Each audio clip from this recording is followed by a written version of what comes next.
When I left medicine, my brother told everyone I had a breakdown. My parents asked me not to come to family dinners, until I sorted myself out. 2 years later, his wife's free women's clinic was about to shut down, until an anonymous grant came through. She never knew I built the platform that funded it. Until the gala. Subscribe for more real stories that hit deep and stay with you. Hey, I'm Eli Tran, 36, originally from San Diego. I used to be a pediatrician. White coat, stethoscope, hospital politics. I burned out fast. Not from patients, but from watching families drown in red tape while I sat powerless. I quit after a night that ended with me crying in my car outside the NICU. Now I run Pulse Fund, an anonymous digital funding platform that connects micro-donors to at-risk community clinics. My family thinks I ghosted medicine. I've been funding it all along. The night I walked away wasn't some big meltdown. It was quieter than that. I had just finished a 14-hour shift. A baby coded. We saved her, but barely. I sat in my car outside the NICU and watched her mom sob into a vending machine snack, trying to understand why Medicaid wouldn't cover the meds. I realized then I wasn't helping. I was patching holes in a ship designed to sink. I called the chief resident that night. Left a voicemail. I'm out. The next day, I packed up my tiny apartment and drove north. I crashed with a med school friend who'd gone into public health tech. Do something upstream, he said. Help fix the system, not survive inside it. That's where Pulse Fund started, on a whiteboard in his garage, next to old bicycles and stacked moving boxes. The idea was simple. Anonymized micro-grants to struggling clinics, no red tape, funded by people who'd never even step inside. No stethoscope, no nameplate, but maybe, just maybe, real impact. A few months into building Pulse Fund, I came home for my mom's birthday brunch. I hadn't seen my family since quitting. The welcome was chilly. My brother David, doctor. David Tran, still in his scrubs from a shift at the hospital, clapped me on the back. So you still unemployed, or did you go full yoga guru? Everyone laughed. I smiled. I'm working on a project. My dad sighed into his coffee. If it doesn't pay, it's a hobby, Eli. Even my mom said, You were such a gifted doctor. I just wish you'd stuck it out. I didn't blame them. I had no titles now, no salary, just a Google Drive full of grant applications, a half-built site, and a dream. Before dessert, David's wife, Nora, brought up her clinic. We lost our state funding, she said quietly. We'll be lucky to stay open another year. I wanted to speak up, tell her help was coming, but I wasn't ready yet.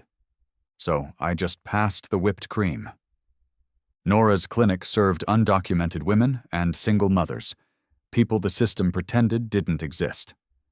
I knew that place. I'd volunteered there once, back in residency. They were always on the brink, but losing state funding was a death sentence. That night I stayed up building her profile into Pulse Fund, clinic number 006.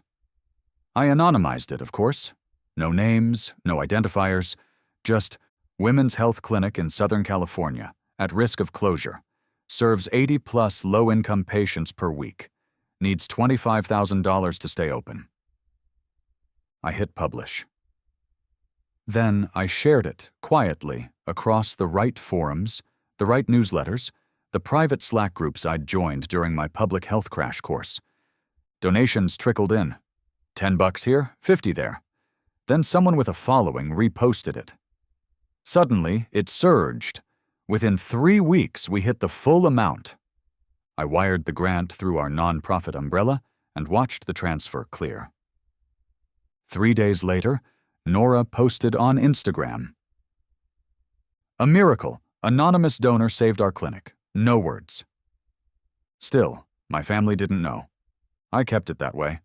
Nora invited the whole family to her clinic's annual gala, a fundraiser she assumed would be their last.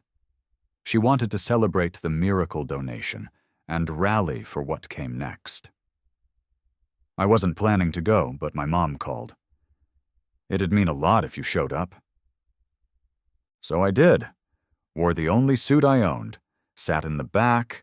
David was at the front table with Nora, beaming. My dad kept nudging him, proud as ever. She saved that clinic. Your wife's the real deal. Nora got up to speak. A month ago, I thought we were done. Then a miracle arrived. An anonymous grant. No fanfare, just faith in what we do. Whoever you are, thank you. People clapped. I clapped too. Then I got up, slipped out early, and went home. The next morning, Nora tagged Pulse Fund in a story. She'd finally traced the wire through our non-profit partner. Whoever built this, thank you. You didn't just save us, you saved hundreds of women. David sent me a one-line text. That was you? I didn't reply. 2 days later, David called. I let it go to voicemail. He called again, then texted, "Come over, please." I hesitated. Then drove over. Nora opened the door. She didn't say anything, just pulled me into a hug. Tight. Long. I don't know how you did it, but thank you. David was in the kitchen, holding a beer like it was a white flag. Sit down? I sat. He leaned against the counter, eyes heavy. I mocked you, he said. Told people you cracked. I thought you abandoned medicine. I said nothing. But you didn't, he continued. You found a different way to practice it, and I was too arrogant to see it. That hit harder than I expected. He opened his laptop. On screen, the Pulse Fund dashboard. You've helped 12 clinics? You're running this yourself? Me and some volunteers, I said. He nodded slowly. You ever think about making this bigger? I smiled. Every day. He raised his beer. Then let me help. Word got around the family fast. Nora told my mom everything. About Pulse Fund, the clinics, the grant. So the next Sunday, I walked into the kitchen expecting something. My mom was stirring soup. She looked over her shoulder. Sit. Try this. I sat. She handed me a spoon. Then, without looking up, she said, I told my book club about you. They want to donate. Even Patty. And she thinks Venmo is hacking. I laughed. She turned to face me. I spent 2 years thinking you were lost. But you weren't, were you? You were just building in silence. I nodded. I had to. If I told anyone, I might have quit. She reached across the table and grabbed my hand. You didn't quit, Eli. You just rewrote the oath. That wrecked me. I hadn't cried since that night in the NICU.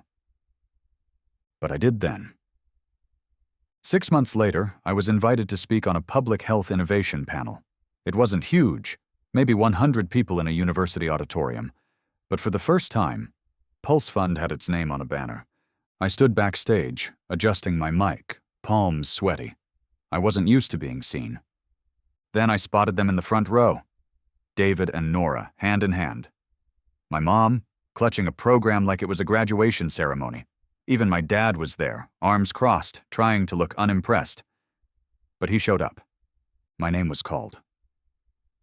I walked out, took a breath, and looked at them.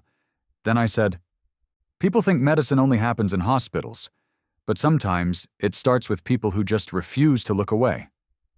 That's what Pulse Fund is. A platform built by someone who couldn't fix the system, so decided to go around it. Afterward, they stood with me as people asked questions, shook my hand, wanted to help. And for the first time in years, I felt like a doctor again.